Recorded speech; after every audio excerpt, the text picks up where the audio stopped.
Hi friends, this video shows how to download and install iOS 17.4. Please don't forget to subscribe this channel. Please like and share the video. Go to settings, tap on the settings app icon, tap on general, select software update. Now it's checking for update. Please wait. Okay, it shows that there is an update, iOS 17.4. Size of the update is 2.4 GB. This update introduces new emoji transcripts in Apple Podcast and includes other features, bug fixes, and security updates for your iPhone. If you want to see more details, you can tap on Learn More. Tap here.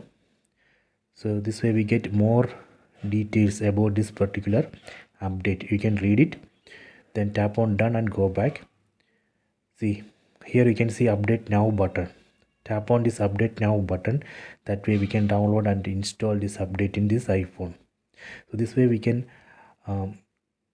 update iOS to 17.4. I hope you have enjoyed this video. Please check it.